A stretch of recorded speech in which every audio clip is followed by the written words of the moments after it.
কাজে ফিরে যা। ওরে কিশোর, ওরা জানতে পারলে যে তোকে শাস্তি দেবে। কিন্তু তুমি যে বলেছিলে রক্ত করবি তোমার চাই চাই, তবে আমার আনন্দ যে রক্ত করবি এখানে সমাজে মেলে না। অনেক খুঁজে ওই এক জনদানের পেছনে একটি মাত্র গাছ পেয়েছি। তাহলে তাহলে আমায় দেখিয়ে দে, আমি নিজে গিয়ে ফুল তুলে আনি। নিষ্ঠুর হও না নন্দিনী, ওই গাছটি থাক আমার একটি মাত্র গোপন কথার মতো। এখন থেকে আমি রোজ তোমায় ফুল জোগাবো, এই আমারই নিজের ফুল। আচ্ছা তাই শোন, কিন্তু কিন্তু তুই সামলে চলিস। সামলে না, আমি সামনে চলবো না, চলবো না, চলবো না, চলবো না। ওদের মারের মুখের উপর দিয়েই রোজ তোমায় ফুল এনে দেবো। ওরে ওরে কিশোর, দাঁড়া দাঁড়া, শোন।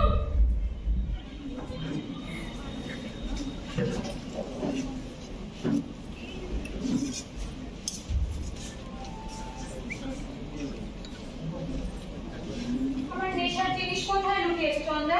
বের করো। ওমা, ও কি কথা? সকাল থেকেই নেশা? আজকে ছুটির দিন, কাল ওদের মারণচণ্ডের ব্রত গেছে, আজ ধ্বজা পূজার সঙ্গে অস্ত্র পূজা। তুমি দেখোনি চন্দা ওদের নেশার ভাড়ার বস্তা ধরার মন্দির একেবারে গায়ে গায়ে। তা বলি ছুটি পেয়েছো বলেই নেশা? কই, গায়ে থাকতে এমন কিছু ছিল না।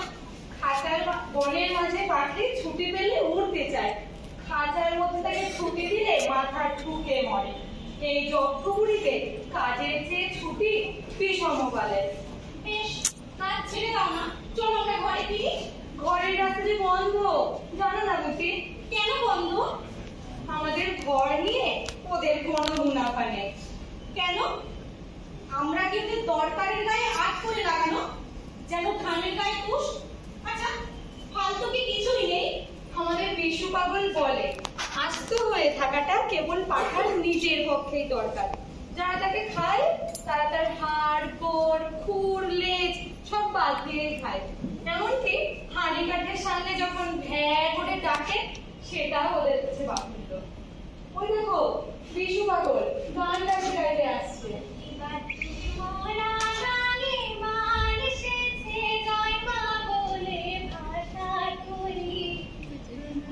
বেশ কয়েকদিন ধরে দেখছি ও গান খুলে গেছে। হ্যাঁ, তাই তো দেখছি। ওকে নন্দিনীতে পেয়েছে, সে ওর প্রাণও টেনেছে, গানও টেনেছে। দেখো বাবা, তুমি সাবধানে দেখো। ও মায়াবিনীর মায়া জানি, কোনদিন না জানি তোমার গলা থেকে ও গান বের করে আনবে। বিশু ভাই, তোমার কেন জানতে চাই আমরা নেশা কেন করি? একদিকে ক্ষুধা মারছে চাবুক, অন্যদিকে তৃষ্ণা মারছে চাবুক। ওরা জ্বালা ধরিয়েছে, বলছে কাজ করো। অন্যদিকে মনের সবুজ ফেলেছে মায়া, রোদের সোনা ফেলেছে মায়া। ওরা নেশা ধরিয়েছে, বলছে ছুটি ছুটি ছুটি। আচ্ছা চলো না বেয়াই, এই যজ্ঞপুরী থেকে আমরা পালাই। সেই নীল চাঁদোয়ার নিচে খোলা মদের আড্ডায়, কিন্তু রাস্তা যে বন্ধ। আমাদের না আছে আকাশ, না আছে অবকাশ। 12 ঘন্টার হাসি, গান, সূর্যের আলো সবই তো চুঁইয়ে নিয়েছি এক চুমুকে এই তরল সোনার আগুনে।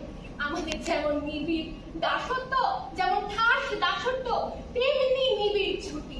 সে তুমি যাই বলো বিশ্ববিদ্যালয়, এই যজ্ঞপুরীতে এসে তোমরাই মরেছো। বল, আমাদের মেয়েদের তো কোনো বদল হয়নি। বদল হয়নি বলছো?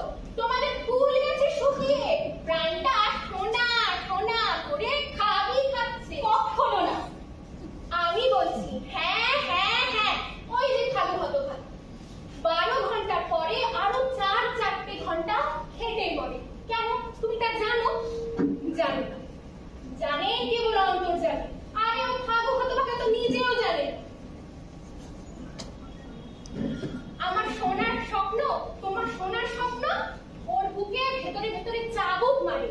আর সেই চাবুকের ঘা ওই সরকারের চাবুকের থেকেও 1.5 গুণ বেশি কড়া। আচ্ছা আচ্ছা, বেশ বেশ, তা চলো না আমরা দেশে ফিরে যাই। দেশে ফিরবে?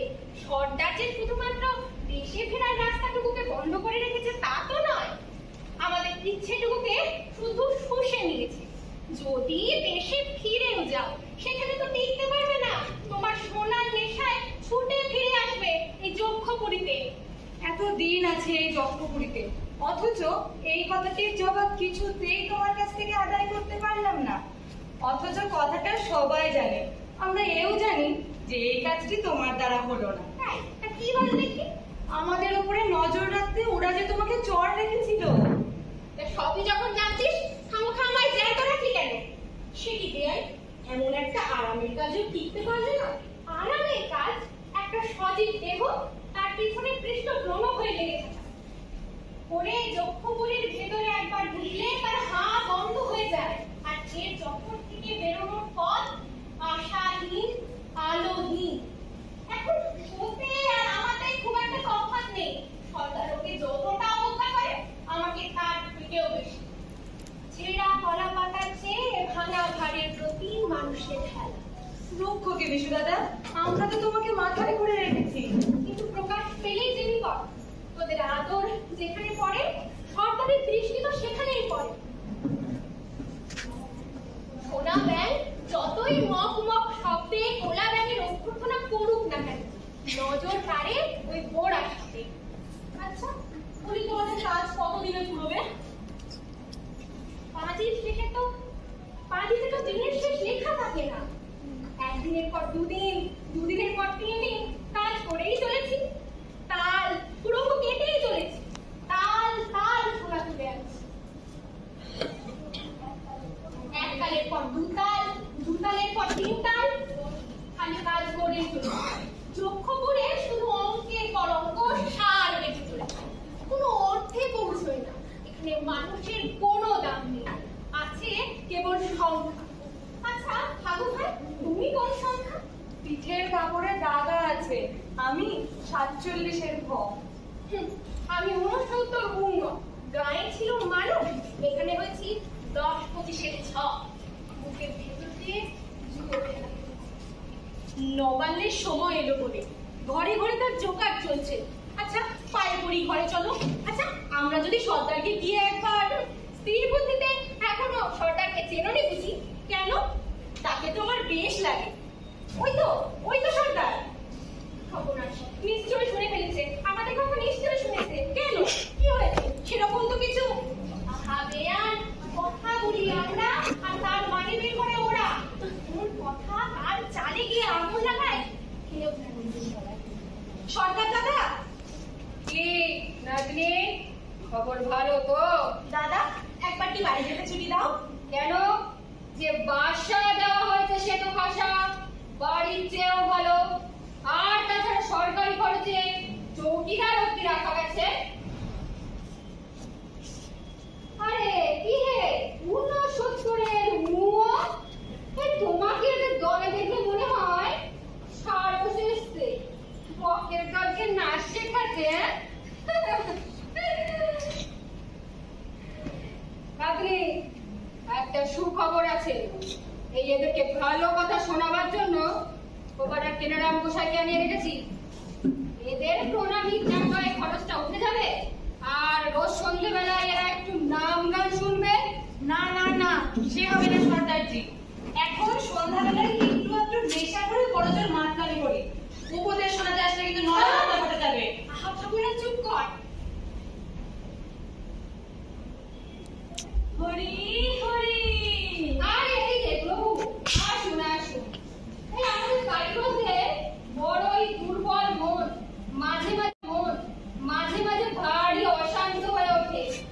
এদের কানে একটু শান্তি মন্ত্র দেবেন, ভারী দরকার। এই এদের কথা বলছো? আহা, এরা তো স্বয়ং কর্ম অবতার। বোঝা নিচে নিজেকে চাপা দিয়েছে বলেই না সংসারটা টিকে আছে। ভাবলে শরীর পুলকিত হয়। বাবা আশীর্বাদ করি সর্বদা অবিচলিত থেকো, তাহলেই ভগবানের কৃপাও তোমাদের পরে অবিচলিত থাকবে। বাবা একবার কণ্ঠ খুলে বলো হরি হরি। তোমাদের সব বোঝা হালকা হয়ে যাক। হরিনাম আদা করতে চাও, মধ্যে চাও। এতক্ষণ অবিচলিত ছিল, আর তো পারে রে।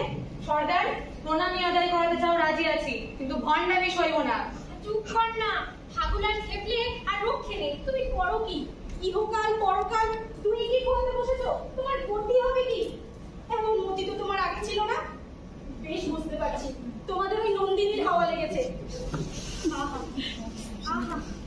কি মধুর হরিনাম শোনালেন প্রভু, আমার পায়ের ধুলো দিন প্রভু। আশীর্বাদ রইল, আশীর্বাদ রইল। সর্দার দেখো কি সরলতা, এদের পেটে মুখে এক, এদের আমরা শিক্ষা দেব কি? এরাই আমাদের শিক্ষা দেবে, বুঝেছো? বুঝেছি বই কি, আর এও বুঝেছি বেঁধেছে কোথা থেকে। এদের ভার দেখছি আমাকেই নিতে হবে। বহুবার আপনি যান ওই পাড়াতে একটু নাম গান শুনে আসুন। ও পাড়ার বরাতিরাও যেন একটু কিরকির শুরু করেছে। কোন পাড়ার কথা বললে সর্দার বাবা? ওই যে টটুয়া পাড়ায়, সেখানে একবার করে ট হচ্ছে মোড়ল, 65 মুহ যেখানে থাকে সেখানেই ওই পাড়া শেষ। বাবা, দন্তন্য পাড়া যদিও নড়বড় করছে, তবে মূর্ধন্য পাড়া মধুর রসে পড়েছে। মন্ত্র নেবার মতো কাজ তৈরি হলো বলে। তবে পাড়ায় আর কটা মাস ফৌজ রাখা ভালো, কেননা নাহাম কারার পররে ফৌজের চাপে অহংকারটা দমন হবে। বাবা আশীর্বাদ করো, এদের যেন একটু সুমতি হয়, অপরাধ নিও না বাবা। ভয় পেও না মা লক্ষ্মী, ভয় পেও না। এই এরা সম্পূর্ণ ঠান্ডা হয়ে যাবে। আমি যেন আশায় আশায় থাকি। জানো তোমরা, আজ আমার রঞ্জন আসবে না। দুই হাতে দুই দাঁড় ধরে সে আমাকে তুফানের নদী ভার করে দেয়। আমাদের নাগাই নদীতে ঝাঁপিয়ে পড়ে স্রোতকে যেমন তোল পার করে, আমাকে নিয়েও সে তেমনি তোল পার করতে থাকে। বুনো ঘোড়ার কেশর ধরে আমাকে মনের ভেতর দিয়ে ছুটিয়ে নিয়ে যায়। লাফতিয়া বাঘের দুই পুরুর মাঝে তীর মেরে আমার মনের সমস্ত ভয়কে উড়িয়ে দিয়ে সে হা হা করে হেসে ওঠে। প্রাণ নিয়ে সর্বস্ব পণ করে সে যে হার জিতের খেলা খেলে, আর সেই খেলাতেই তো সে আমাকে আজ শিখিয়ে দিয়েছে। এটা শুনতে পাচ্ছ? নন্দিনী, শুনতে পাচ্ছি, কিন্তু বারে বারে ডেকো না, আমার সময় নেই একটুও না। আজ খুশি দেখে আমার মন ভরে উঠেছে। সেই খুশি নিয়ে তোমার ঘরের মধ্যে যেতে চাই। না না, ঘরের মধ্যে নয়, যা বলতে হয় ওই বাইরে থেকে বলো। এই যে ফুলের মালা কত পাতায় গেঁথে রেখেছি, নিচে পড়ো। আমাকে মানায় না, আমার মালা যে রক্ত করবে। আমি পর্বতের চূড়ার মতো, গহন গভীর শূন্যতায় আমার শোভা। সেই পর্বতের চূড়ায় যে ঝর্ণা ধরে তোমার মালা তো মালা তুলবে। জাল খুলে দাও বলছি, ভেতরে যাই। যাও যাও, আসতে দেবো না, আমার যে সময় নেই একটুও না। ওই যে দূরে ওই যে গান শুনতে পাচ্ছ? গান? গান কিসের গান? পোষের গান। ফসল পেকেছে যে কাটতে হবে, তারই যে ডাক। পৌঁছতে ডাক দিয়েছে, আয় চলে আয় আয় আয়। পৌঁছতে ডাক দিয়েছে, আয় চলে আয় আয় আয়। ডালা যে তার ভরেছে আজ পাকা ফসলে, বলি হায় হায় হায়। রাজা দেখতে পাচ্ছ পাকা ধানের লাবণ্য কেমন আকাশে মেলে দিচ্ছে? হাওয়ার নেশায় উঠলো মেতে দিল মধুরা ধানের খেতে। হাওয়ার নেশায় উঠলো মেতে দিল মধুরা ধানের খেতে। রোদের সোনা ছড়িয়ে পড়ে, রোদের সোনা ছড়িয়ে পড়ে, মাটির আঁচলে বলি হায় হায় হায়। রাজা তুমিও বেরিয়ে এসো, তোমাকে নিয়ে আজ মাঠে যাই। মাঠের বাঁশি শুনে শুনে আকাশ খুশি হলো, ঘরেতে আজ তীরের আবেগগুলো খোলো দুয়ার খোলো। নন্দিনী, এই দেখো আমার হাতে কি। মাগো তোমার হাতে কি ওটা? এ এক মরা ব্যাং। এই ব্যাং এতগুলো কাল ধরে পাথরের কোটরের মধ্যে মানে 3000 বছর ছিল টিকে। ওরই কাছ থেকে শিখেছিলাম কি করে বেঁচে থাকতে হয়। কিন্তু বেঁচে থাকার কৌশল ও যে নিজেই জানে না। হাজার আমরা ভালো লাগলো না। পাথরের ওই আড়াল আমি ভেঙে ফেললুম। নিরন্তর টিকে থাকার হাত থেকে ওকে দিল মুক্তি। নন্দিনী, এ এক ভালো খবর নয়। তোমার গলা শুরু কিরকম হয়ে উঠলো? থামো তুমি। রঞ্জনের কথা আমাকে বলো। তাকে কিরূপ ভালোবেসো হে? রঞ্জন জলের ভেতরকার হাল যেমন আকাশের পালকে ভালোবাসে, ঠিক তেমনি ভালোবাসি। ওর জন্য প্রাণ দিতে পারো? এক্ষুনি। কখনো না। তাতে তোমার লাভটা কি হে? জানি নে। যাও যাও, এক্ষুনি যাও। বাজে সময় নষ্ট করো না, আমার যে সময় নেই। শ্রীনন্দী, ক্ষণে ক্ষণে এমন চমক লাগিয়ে দিয়ে চলে যাও কেন? আমাকে তোমার কিসের দরকার শুনি? দরকারের কথাই যদি বললে, ওই যে দেখো আমাদের খোদাইকরের দল পৃথিবীর বুক চিরে দরকারের বোঝা মাথায় পিঠের মতো সুরঙ্গের ভিতর থেকে উপরে উঠে আসছে। এই চক্ষু করে আমাদের যা কিছু সম্পদ সব যে ওই ধুলার নারীর সম্পদ, সোনা। কিন্তু সুন্দরী, তুমি যে সোনা সে তো ধুলোর নয়, সে যে আলো। দরকারের বাঁধনে তাকে কে বাঁধবে? বারে বারে তুমি একই কথা বলো। আচ্ছা আচ্ছা, আমাকে দেখে তোমার এত বিস্ময় কিসের অধ্যাপক? সকালে ফুলের মনে যে আলো আসে তাতে বিস্ময়, তবে পাকা দেওয়ালের ফাটল দিয়ে যে আলো আসে সে আর এক কথা। এই চক্ষু পড়ে তুমি হলে সে আচমকা আলো। আচ্ছা, তুমি এখানকার কথা কি ভাবছো বলো দেখি? না না না না, এ পাড়ায় রঞ্জনকে কিছুতেই আসতে দেওয়া চলবে না। ওকে দূরে রাখবো বলেই তো বজ্রগড়ের সুরঙ্গে কাজ করাতে পাঠিয়েছিল। তা কি হলো? কি আবার হবে? কিছুতেই করা গেল না। বলে কিনা হুকুম মেনে কাজ করা আমার অভ্যেস নেই। বেশ, এখনই শুরু করাতে দোষ কি? সে চেষ্টা করা গেল বটে, বড় মোড়ল এলো কোটা কিনি। মানুষটার ভয় টয় কিছুই নেই। যেই গলায় শাসনের সুর লেগেছে ওকে হো হো করে বেসে ওঠে। বলে কিনা গাম্ভীর্য নির্বোধের মুখোশ আমি খসাতে এসেছি। ওকে সুরঙ্গের দলে ভিড়ে দিলে না কেন? দিয়েছিলুম ভাইয়া, দিয়েছিলুম। ভাবলুম বুঝি চাপে পড়ে বস মানবে, হলো উল্টো। উপরন্তু আরো কোদারিকরদের উপর থেকে যেন চাপ নেমে গেল, জানো? তাদের কি শুদ্ধ মাতিয়ে তুললে। আজকাল তারাও কি বলে জানো? বলে আজ আমাদের খোদাই মিথ্য হবে। সর্দার, ওই অন্ধকারে কারা? একই নন্দিনী, তোমার ফুটফুলের মালা পরবো যখন ঘোর অন্ধকার হবে, অন্ধকারে যখন আবার 12 আনাই অস্পষ্ট হয়ে উঠবে, তখন হয়তো ফুলের মালায় আমাকেও মানাবে। চেয়ে দেখো কি ভয়ানক দৃশ্য। ও কারা চলেছে প্রহরীদের সঙ্গে, বেরিয়ে আসছে রাজার মহলের খিড়কির দরজা দিয়ে। ওদের আমরা বলি রাজার ভেটো। মানে কি? মানে একদিন তুমিও বুঝবে। আজ থাক। কিন্তু ওসব কি চেহারা? ওরা কি মানুষ? মাংস, মজ্জা, মন, প্রাণ কিছু কি আছে? হয়তো নেই, কোনদিন কি ছিল? হয়তো ছিল। কোথায় গেল? বস্তু বাগিস, আরো তা বুঝিয়ে দাও। আমি চললুম।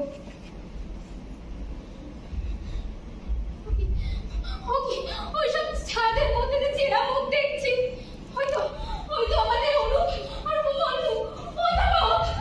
ওরা যে আমাদের পাশের গায়ের লোক। দুই ভাই মাথায় যেমন লম্বা গায়ে তেমনি শক্ত, সবাই ওদের বলে তাল কাওয়াল। অসাধ্য মুখোশে আমাদের নদীতে মাছ খেলতে আসতো। মরে যাই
ফিরে যা আমার দিকে। আরে আমার ইশারাতে যার রক্ত নেচে উঠত, সে আজ আমারটাকে ইশারা দিলে না।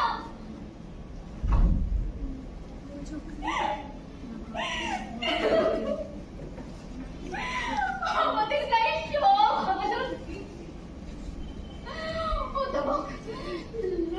হয়ে গেছে, মরছে পেরেছে বাকি। আচ্ছা এমন কেন হলো বলতো? নন্দিনী, যে দিকটাতে ছাই, তোমার দৃষ্টি আজ সেই দিকটাতেই পড়েছে। একবার শিখার দিকে তাকাও, দেখবে তার জিহ্বা লক লক করছে। তোমার কথার মানে বুঝতে পারিনি। রাজাকে তো চেনো, তার মূর্তি দেখে শুনছি নাকি তোমার মন মুগ্ধ হয়েছে বইকি। সে যে অদ্ভুত শক্তির চেহারা, সেই অদ্ভুতটি হলো যার জমা, সেই কিংবুদ্ধি হলো তার খরচ। এই ছোটগুলো হতে থাকে ছাই, আর এই বড়টা জ্বলতে থাকে শিখা। এই হচ্ছে বড় হবার তত্ত্ব, ওই যে রাক্ষসের তত্ত্ব। শোনো শোনো শোনো, কাকে ডাকছো তুমি? তোমাদের কুয়াশার জালের আড়ালে থাকা ওই রাজাকে। ভেতরকার কপাট পড়ে গেছে, ও ডাক শুনতেই পাবে না। পিসু পাগল ভাই। কাকে আবার ডাকছো কেন? এখনো যে ফিরলো না, আমার যে ভয় করছে। আচ্ছা ওরা কি বিশু পাগলকে ধরে নিয়ে গেল কারাগারে? আর রঞ্জনকে এই বাবাটা কখন আনবে? ওই যে দেখো কিরকম টলতে আসছে।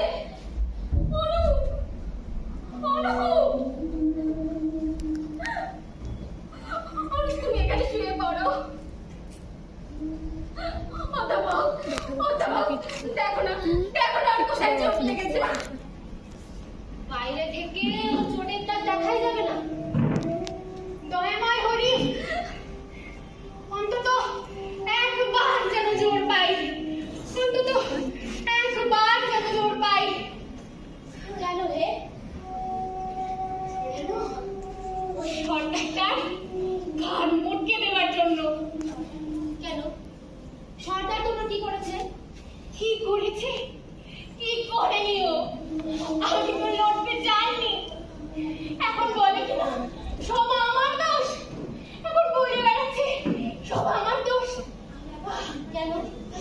ওর কি স্বার্থ?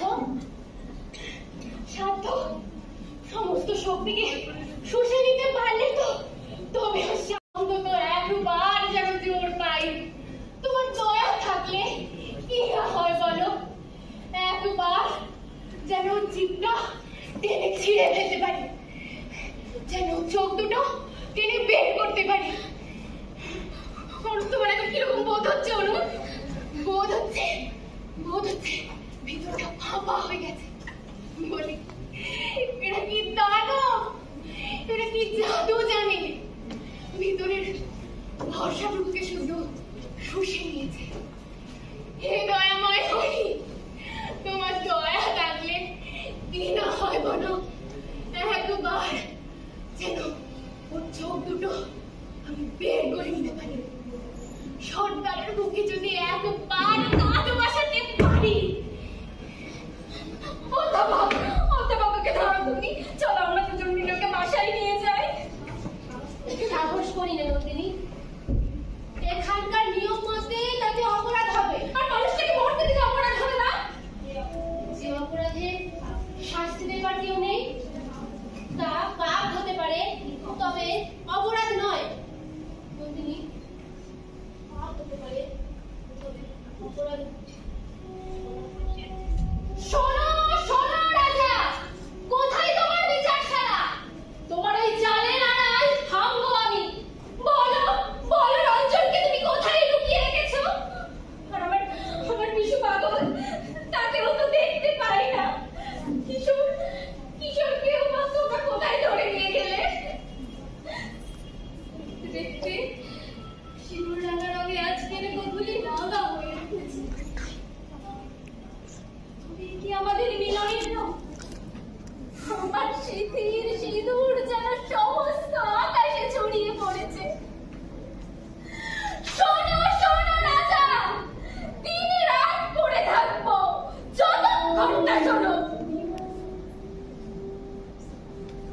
ওগো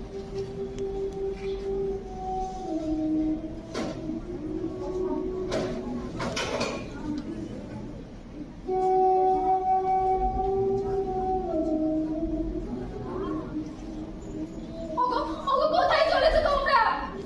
ভাজা পুজোর নৈবেদ্য আনতে চলেছি গো। তোমরা আমার রঞ্জনকে দেখেছো? 5 দিন আগে একবার দেখেছিলুম। ওই ওদের জিজ্ঞাসা করো, ওরা বলতে পারবে। ওরা ওরা কারা?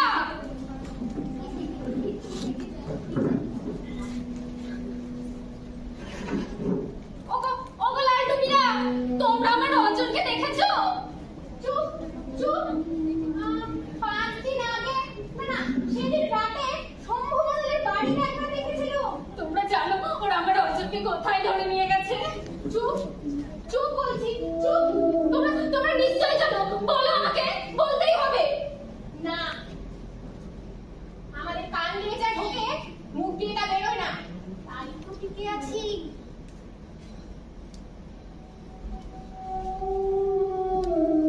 সময় হয়েছে রাজা, দরজা খোলো। আবার এসেছো তুমি? আবার যাও যাও বলছি, এক্ষুনি যাও। অপেক্ষা করবার সময় নেই, শুনতেই হবে আজ আমার কথা। নন্দিনী, আজ ভাজা পূজা, যা বলবার আছে বাইরে থেকে বলে চলে যাও, ঘরের ভিতরে আসবে না। বাইরে থেকে কথা শুন, তোমার কানে পৌঁছয় না। নন্দিনী, আজ ভাজা পূজা, আমার মনকে বিক্ষিপ্ত করো না, পুজোয় ব্যাঘাত ঘটবে। যাও যাও, এক্ষুনি যাও। অমন করে ভয় দেখাতে পারবে না, আমার ভয় ঘুমছে গেছে। মরি আজ সেও ভালো, দরজা না খুলিয়ে নড়বো না। রঞ্জনকে যাও বুঝি?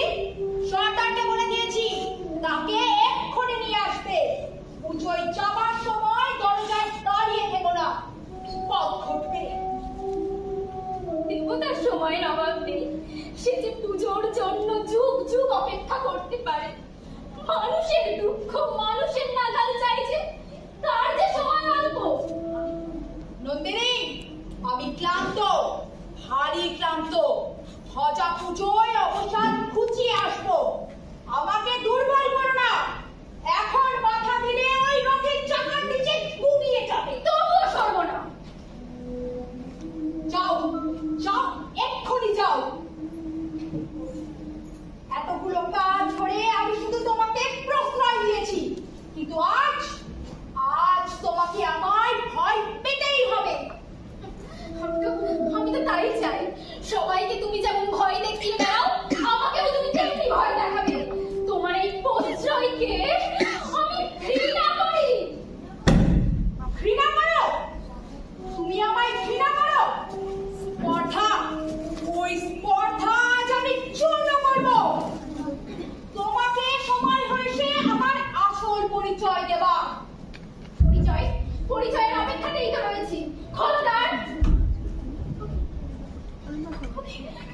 আমার রঞ্জনের কথা দেখছি। রঞ্জন? না না, রঞ্জন নয়, কিছুতেই নয়।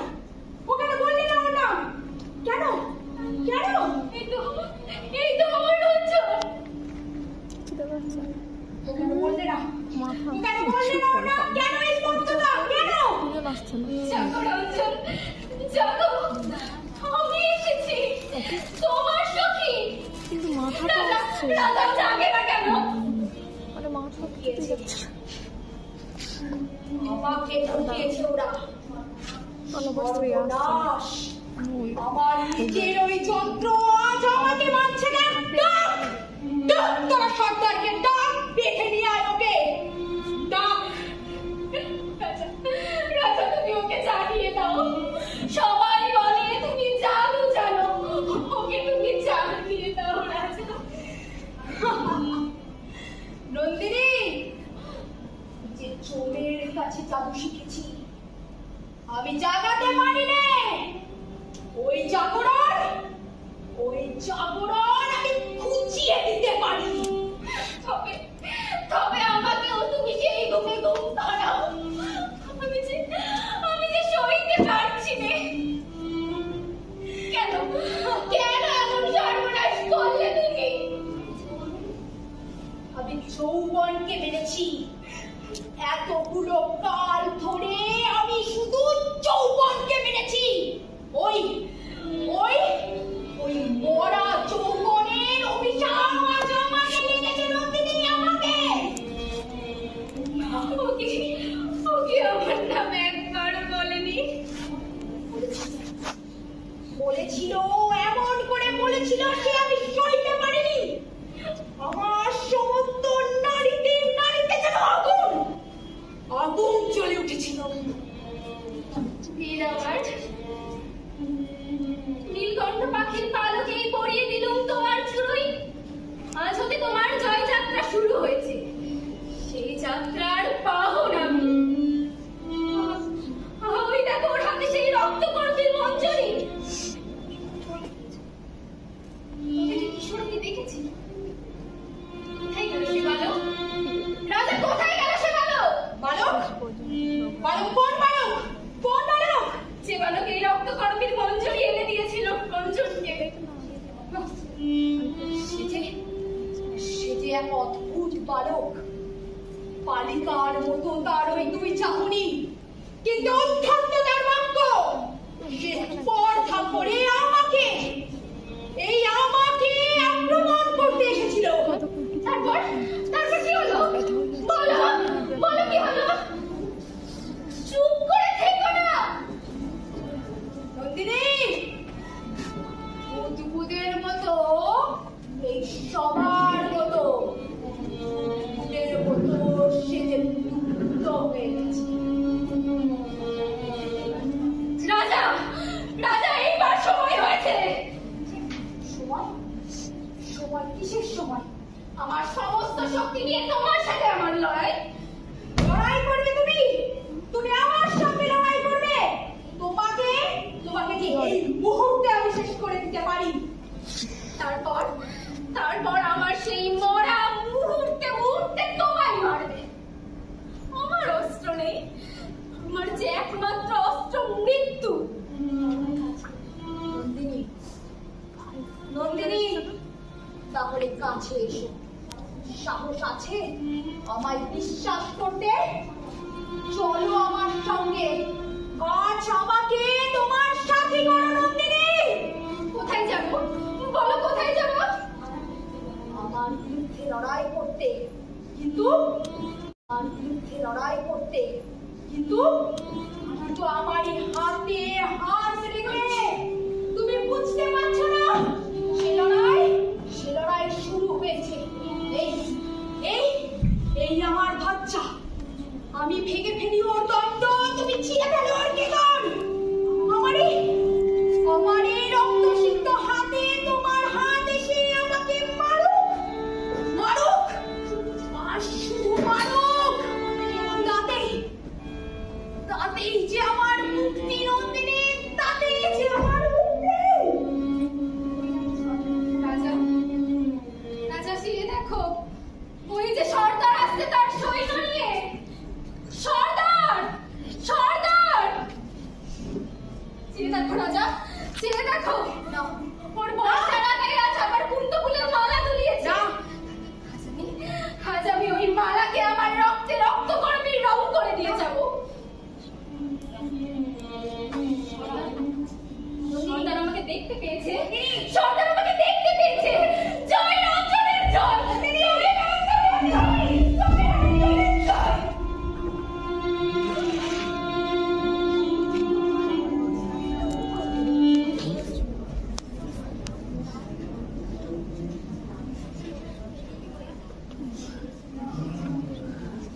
কি হলো? কোথায় চলেছো? কথা বল। ওই কেসে বললে রাজা এতদিন পরে তার চরম প্রাণের সন্ধান পেয়ে বেরিয়েছে। হয়তো পুঁথিপত্র পেলে সঙ্গ নিতে এলো। রাজা তো ওই গেল মরবে। সে নন্দিনীর ডাক শুনেছে। আর গাল ছিঁড়েছে।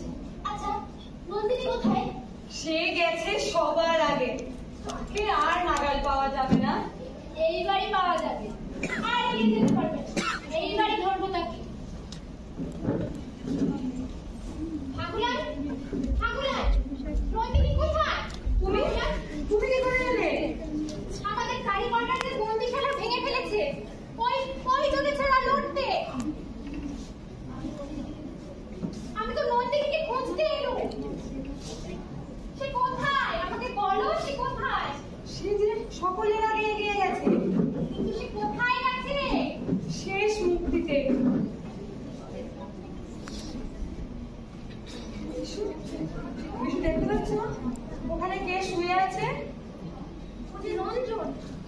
দেখতে পাচ্ছ, দেখতে পাচ্ছ ভোলায় আমার রক্তের রেখা? বুঝেছি, এই হলো ওদের পরম মিলনের রক্ত রাখি। এবার এবার আমার একলা মহাযাত্রার সময় এসেছে। হয়তো হয়তো আমার পাগলি গান শুনতে চাইবে।